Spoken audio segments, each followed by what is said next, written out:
As you've heard, my name is Nina Henderson-Moore, and I'm the moderator of the panel today. And I'd like to welcome again our distinguished panelists, Mayor Michael Hancock, the Honorable Mayor Michael Hancock, Ms. Lauren Casteel, Vice President of Philanthropic Partnerships at the Denver Foundation, and Whitney Young's daughter, and Mr. Landri Taylor, President of the Denver Urban League. Thank you so much for being with us. We're so lucky to have this particular panel today to go beyond the film a little bit. We learned a lot about his life in public, but not about the man, the father, the husband, and the person. And that's where I'd like to start this afternoon, is with you, Lauren. Can you share with us a little bit more about what it was to grow up in the Young household? Those of you who know me well, and many of you do, will notice that I just reached for my tissues. So, those of you who don't know me well, you will before this is over.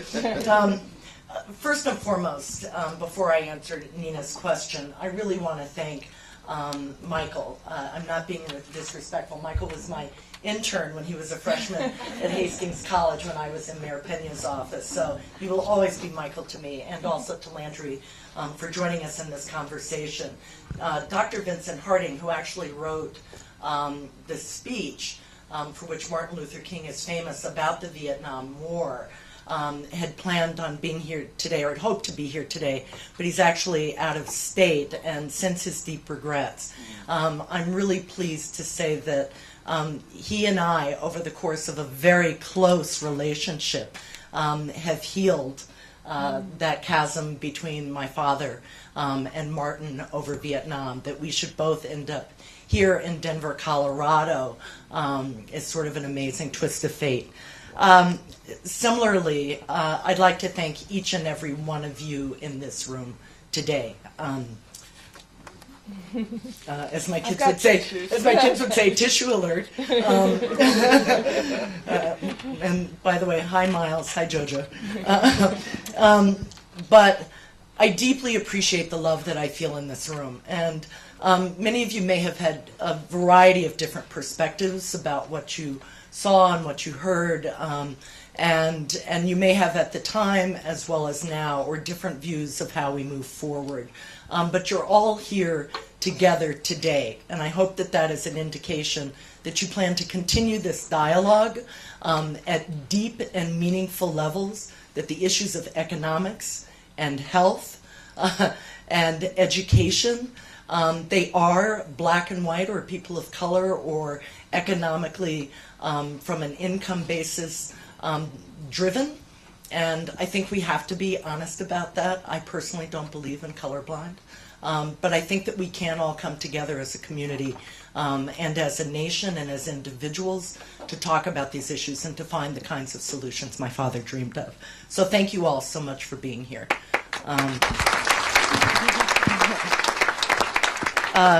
Similarly, Ed Dwight's in the room. My father, for those of you who don't know, he's not just a great sculptor, but Ed was the first black astronaut thanks to my dad, which was amazing. So thank you, Ed. And could we have Mr. Dwight stand up? There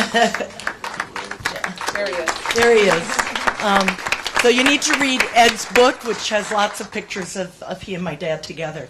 Carlotta Lanier, who was one of the Little Rock Nine, is also here.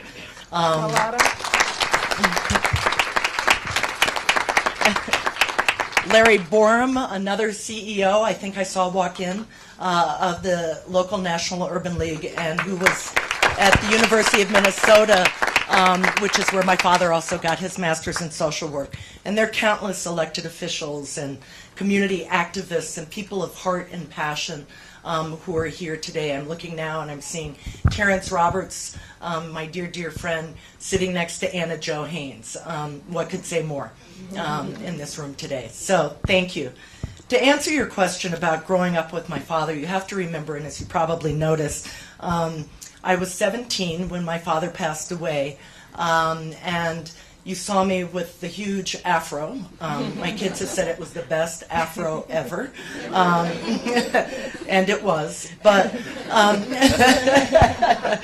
But I think that afro also said a lot about my growing up with my dad. First and foremost, he was my father. I mean, that's what you have to remember. And living in Atlanta in segregated, I've got it. Don't touch me, I'll begin to sob. That's it, don't do that. Afterwards.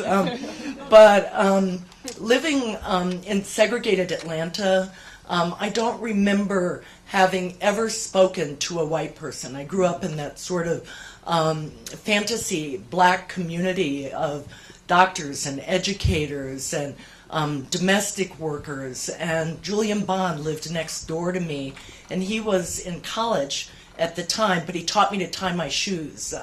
As I streaked across the parking lot, he grabbed me and tied my shoes. So I have these amazing memories of Atlanta and going to all segregated elementary school in Atlanta as well, and then moving into Cambridge, Massachusetts when I was in second grade, and my father had a fellowship at Harvard, and I was the only black student suddenly now at Buckingham School for Girls.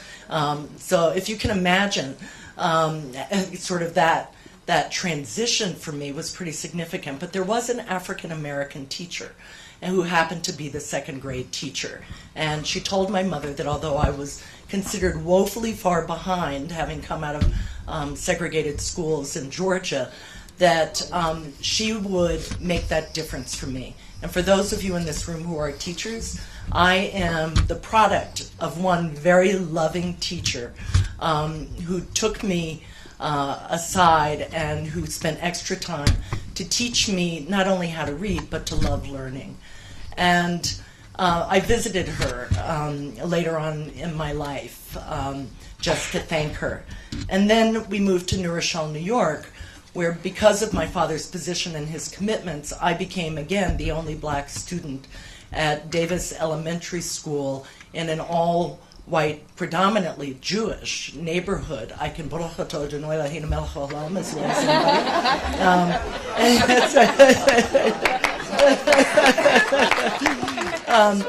And I was the only student because they chose that school in New Rochelle because it was one of the early sites of a de facto segregation case.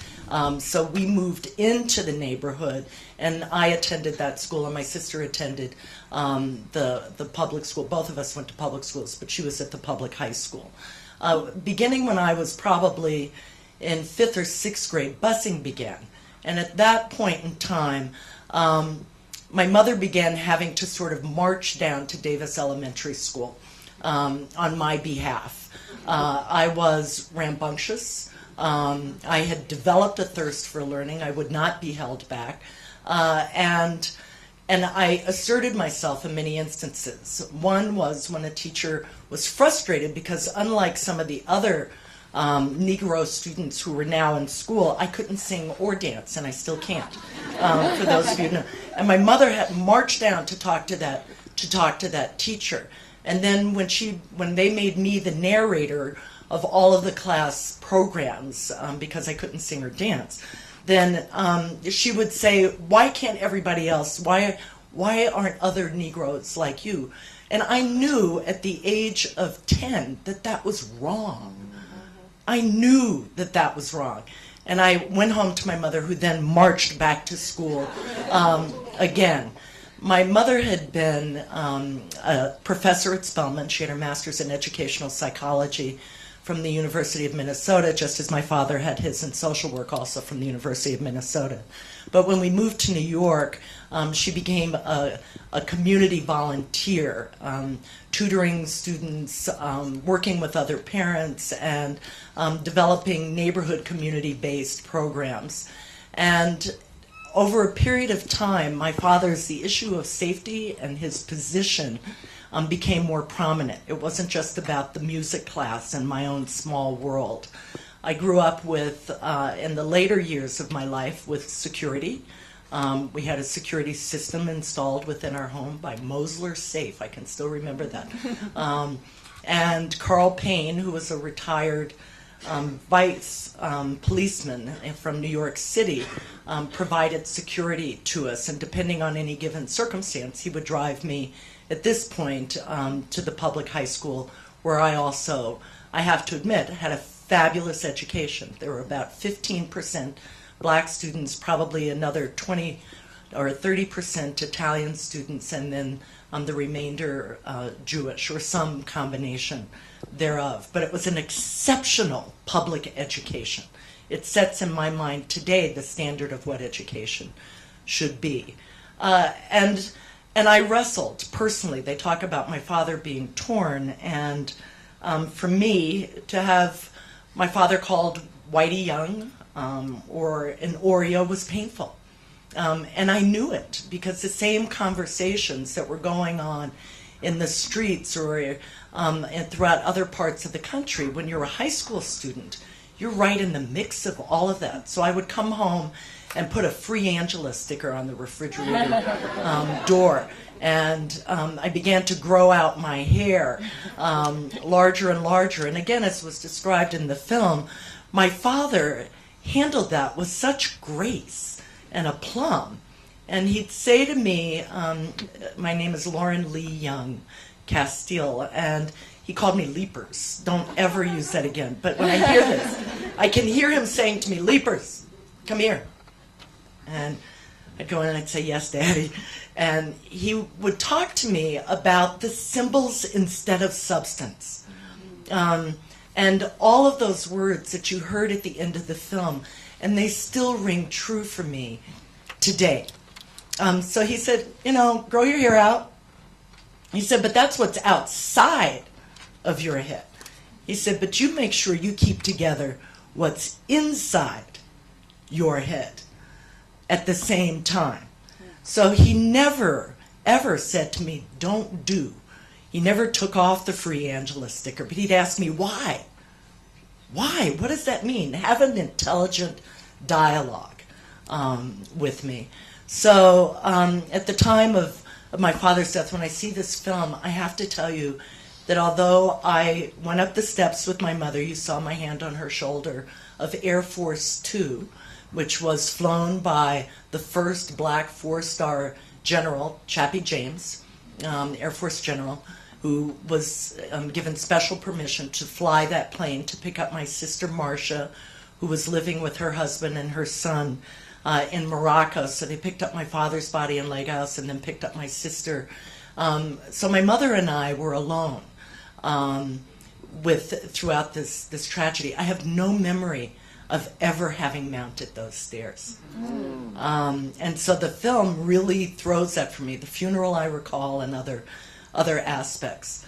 The other thing that I would say, and I'm going to say this because my son and my grandson are here. I have 3 children, Cullen, Miles, and Jordan. Miles and JoJo are here. Cullen and Jordan are out of state. And then 2 other grandchildren, Prayer and Noble. But one of the things that I learned was when my father left for Lagos, it was literally within the same week that my mother's father, my grandfather, Papa died. Literally the same week, my mother lost her father and her husband. And my father and I flew back from the funeral of my grandfather in Illinois. And on the plane, he told me that he would be leaving within a couple of days after my mother returned from tying up some loose ends, that he would leave for Lagos. And I begged him not to go. And he said, take care of Mama, Lauren. I promise I'll be back. And probably the most challenging thing, if you were going to talk to the children of any public figure, is the loss of time. The questions that you wish you could have asked, or a certain sense of comfort or security. But there's also that pride and the shaping, and we'll talk about this later, because everything I do today, within my professional life and throughout the years of my professional life, is dedicated to equity. And I am very, very, very clear about that. And I'm very clear about what that means. And I'm very clear from the position of philanthropy, but also whether it was media or in the mayor's office, that what it means to lead is to do the right things, even if you don't always do them right. But anyway, my father left on that trip, and I refused to say goodbye that morning that he came in, to hug me and to say goodbye. And no matter how angry I might be at any one of my children, or they might be at me, and any of you with any loved one or anyone that you care about, always part with "I love you," and we do that. We always do that. So just remember that piece, and I think that has motivated me as well to be able to move forward in my life to make a difference. Lauren, thank you so much. Thank you.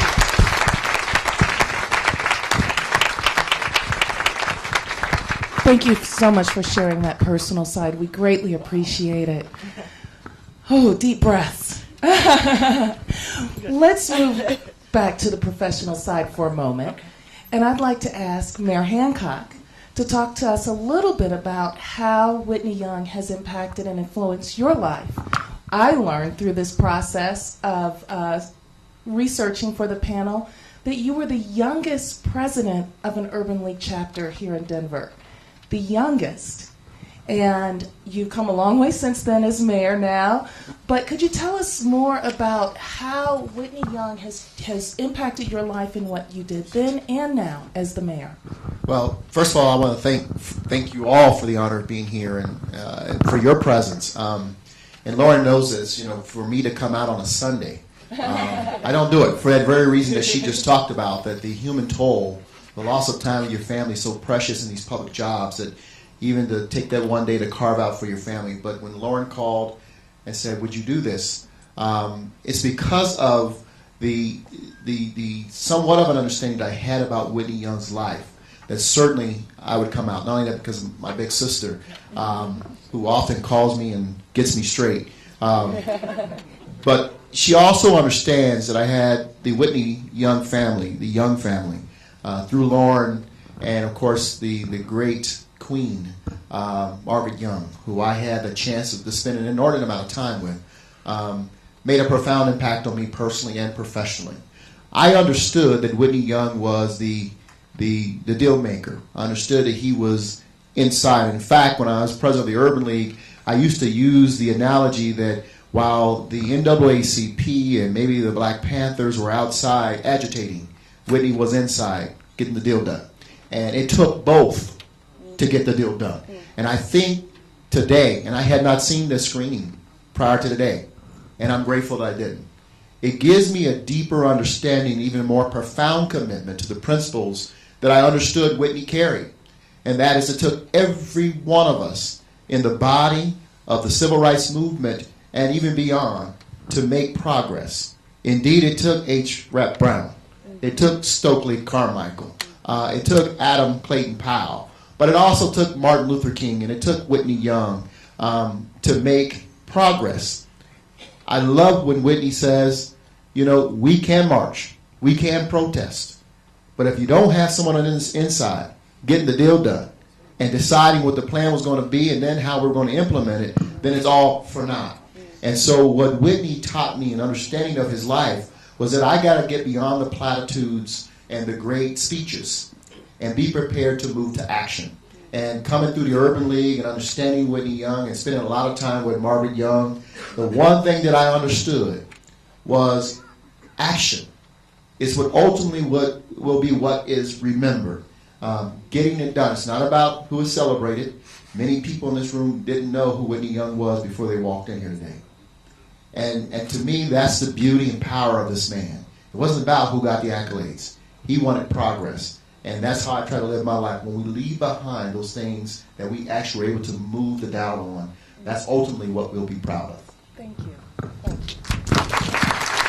Thank you very much, Mayor Hancock. And Landri, now as the current president of the Denver Urban League, you're charged with carrying on the struggle. So what does the Urban League today have in common with the Urban League of Whitney Young's time? Thank you very much for the question, and it's my pleasure to also sit up here with the daughter of Whitney Young. Lauren has been a great friend. to both myself and my wife, my family, and we appreciate that.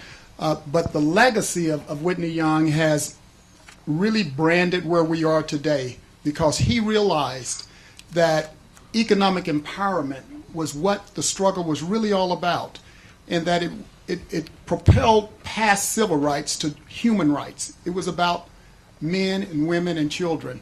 And so what we've did today is to recognize that by making sure that we brand the Urban League on the pillars of education and job training, and we put a plus sign between those two and say that that equals economic empowerment. Because we understand that when education is missing, so are the opportunities that education opens the door for. So we've kept true to the brand, making sure that we brand ourselves. And when people ask, what does the Urban League do today? I oftentimes have my members, my friends, my associates repeat after me. What we do is educate and train people for jobs, so that if anyone ever just drops out of the sky and sees the Urban League equality sign, the one that you saw Whitney Young wear, people will know you will be no more than one person away from someone being able to tell you education and job training. Thank you. We're about to open it up for questions, so you can get your questions ready. And I'd like to say something. You know, it's interesting, and by the way, I'm wearing my mother's. It's the first time I've ever worn it. I'd really like to acknowledge my mom as well. My mother, after my father's death, and this unbelievable series of traumas that my family experienced in a very short period of time that we don't even have enough time to talk about. But my mother not only healed, but went on to become one of the first black trustees of Philip Morris Corporation, Metropolitan Museum of Art, and New York Life, and worked with them to fund Dance Theater of Harlem and Alvin Ailey, and so many of the arts, black arts programs, which was her passion. So, and my mother was very gracious. Yes. She would consider me much too casual to there's no question about it. The other thing is that I really distinguish between equality and equity. And although my father didn't use that word, when he talked about the bootstraps and those who don't have boots, and when he talked about the domestic Marshall Plan, he wasn't talking about treating everybody the same. He was talking about making commitments to those who are most vulnerable in ways that are clear and specific, and that we do that as a whole, as a community, with racial regard and respect, because we recognize that there are business, there are moral, there are, equity, there are imperatives for us to survive, literally to survive. And there's a certain element of rage that I believe is in fact appropriate for everyone in this room to feel on behalf of hate of any form. So Baird Rustin was identified. He was an out gay man who was not fully embraced by the black community. That's not okay with me. And I'm just being me right now. I'm not being, anybody else, but that's not okay with me. So I urge you to dig deep into your courage and to your convictions when you leave this room today. Because those bridges, there's a poem by Kate Rustin called The Bridge Poem that talks about how hard it is to mediate. And you can't rely on one person. My father's not coming back. Martin's not coming back. We have to do this. And people like all of us in the room have a responsibility every day to carry that on. As individuals, as neighbors, as friends, as communities, as institutions, as organizations, throughout all of the sectors within our community. And doing that individual work is also very, very important, because too many young African Americans Males, perhaps in particular, but also females, carry internalized depression.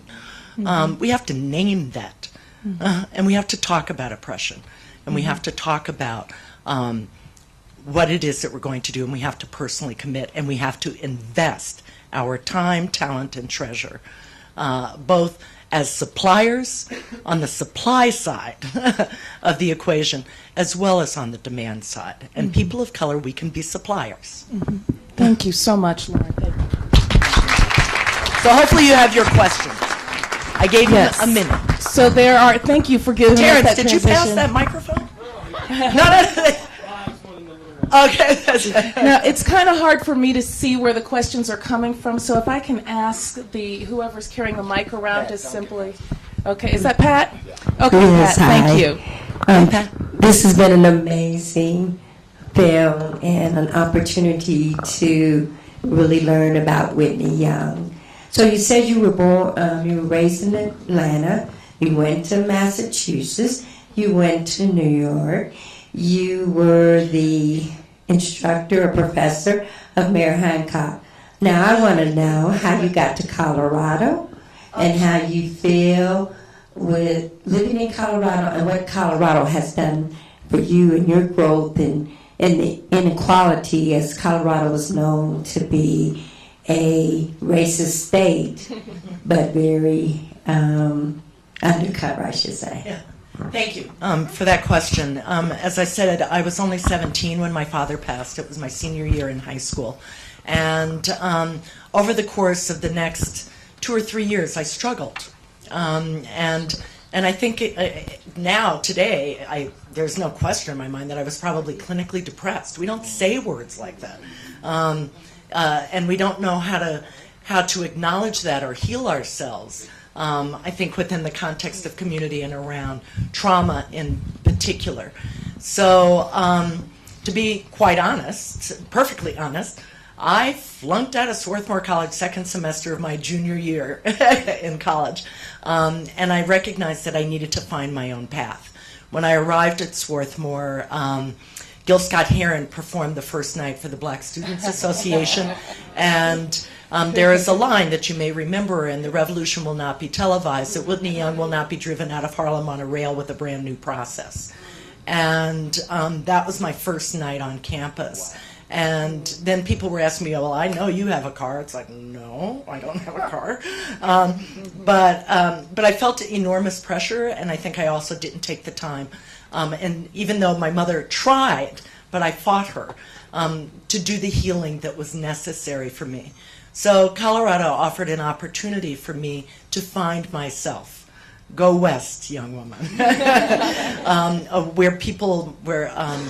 Where I could claim my legacy in my own time and in my own way and in my own space in a really healthy kind of way. What Colorado has given me has been both the intellectual, the spiritual, and the emotional opportunity to study the issues about which I so deeply care and to find a place of action.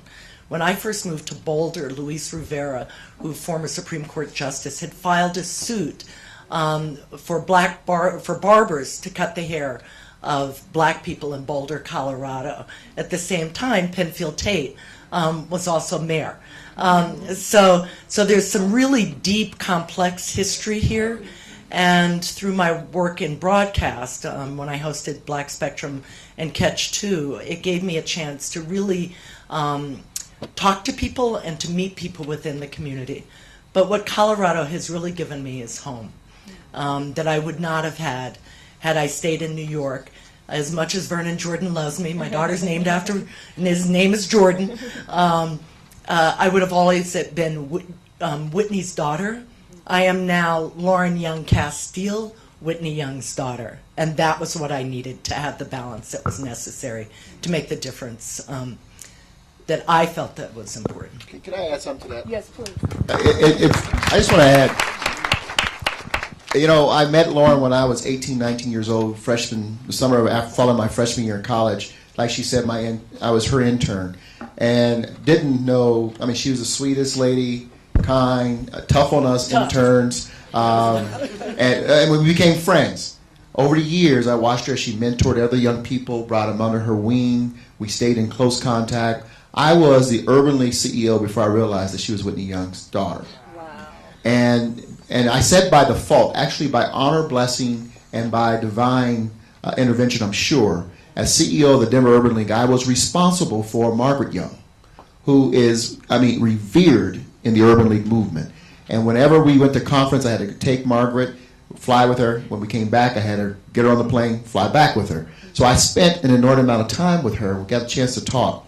And I'll never forget this one moment I had with Miss Young. We're in the limousine driving to the airport. Can't remember what city at this point. My mother never drove.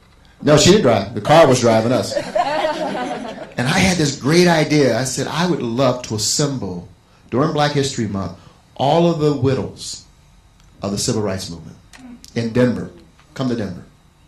And in her very gracious but powerful way. And Lauren is just like Margaret. You try to bring them out. Denver didn't even know we had these queens in our city. They didn't want any publicity. And then she got me to understand post-civil rights movement. She touched me. She said, let me explain something to you. Most people don't understand the human toll that it took for our husbands to play a role in the civil rights movement. We all lost our husbands, figuratively and literally. We lost our husbands. After they were gone, some chose to enterprise the lives and the legacy of their husbands. Nothing wrong with that, but some chose. We don't need to name any names, but some chose to do that. Some of us chose to move on to raise our children and support them, and to become our own women, our own selves, basically, become who we were on our own right. And she said, I'm one of those people. I'm not caught up into I have to get honorariums and show up on platform. She says, but I don't want the legacy of my husband nor the independence that I've earned to be mixed up with those who chose to enterprise. And it was one of the most, and she said the movement was separated. It was kind of divided in that sense. And it's a difficult thing. That's why you never really saw all of those great, powerful women come together. And if you sit and think about how Betty Shabazz and Margaret Young and Mark Coretta and the different roles they play, you begin to see how each of them carved out their own way, one way or the other, either enterprising from their husband's lives and legacy or on their own right. And it becomes a fascinating story. So I just thanked her for that lesson, and I learned a lot from her. It was actually Betty Shabazz who was closest to my mom in many ways because they were both so modest, even though my mother served as a delegate to the United Nations. And Betty lived in Mount Vernon, which was a stone throw away from New Rochelle. And similarly, there were others. Willie Mays lived down the block, and so there was Jackie Robinson's son and I were very close friends, and David Robinson, Jackie Robinson's son, I ran into in Kenya by surprise, but he also left. He chose to kind of find his own way, but that doesn't mean that we forgot. It means that we lived the legacy that was inherent to our DNA on our own terms. I've gotten the hook. Cut me Okay. off. Sorry. So, but I do want to take a moment for you to answer, and then we will close things up. But I would encourage you to continue the discussion in the lounge afterwards. And as we walk out, I don't want to totally shut things down because this is a very, very important discussion. So, Mayor Hancock. Thank you, Nina. I think that, quite frankly, Landri and Lauren hit it right on the head. Let me just, through a story, share with you kind of the sense of urgency that we must have, not only in the African-American community, but in the Latino community as well. And that is, when I first became mayor, I had a conversation with a wealthy philanthropist who wanted me to put the power and influence of the mayor's office behind our drive toward scholarships. We all might recall that Mayor Hickenlooper, now Governor Hickenlooper, made the commitment that all Colorado, all Denver children who graduate from high school will go on to college, which is a laudable goal and one in which is easy to support. It's certainly not one that anyone would voice opposition for. But I'll tell you that my challenge was I see every day the damage and the real concern behind the achievement gap. The fact that a third Latino and African American children are reading at grade level by third grade, or a little more than half of them are graduating from high schools, indicates to me a major problem for the city, the state, and dare we say this nation. And I am if there's one thing that keeps me up at night, it's the vision, it's the lives, the legacies of Dr. King and Whitney Young and Roy Wilkins and all those folks who fought so that we could sit in those classrooms. But yet we are defying the dream because we're not doing the job in the classroom. And for any of us to celebrate anything other than closing that achievement gap is a real challenge for me. And so with suffocating desire and with lightning speed, we need to enact those elements necessary to bring our children from here to here and have them compete and prepare to compete on a global level. So I stand with what Lauren and Landri just said. There should be nothing more important right now than to make sure we're all working in concert to close that achievement gap. And I think that is the greatest gift we can give to the Latino community, the African American community, but more importantly to the United States of America. Amen. Amen. Amen to that. And invest. Invest your time, talent, treasure, whatever it is. I mean, you know, I'm looking at it. It's so interesting. Terrence is like right in front of me, right there. Every year, you know, I don't care if it's code, if it's a check, whatever. I try to show Terrence love and some sort of support. I don't have big dollars. I'm a nonprofit person too. I've got to have, you know. My father would tell you, "Don't die without a pension." That's something that's right, but do a will. That's right. But whatever it is that you choose to do, don't just talk about this today or during Black History Month. Show up. Pay attention. Tell the truth. You know, maybe not attached to every outcome. You can't fix it all. Michael can't, Landri can't, I can't. But show up. Mm-hmm. Thank you, Lauren. And on that note, I'd like to thank Rocky Mountain PBS for showing up. Thank you, Nina. Give them a hand. Thank you for sponsoring this wonderful afternoon and for giving us all the opportunity to come together. I encourage all of you to step outside and pick up this study. It's a fabulous study and will get you thinking about how you too can participate.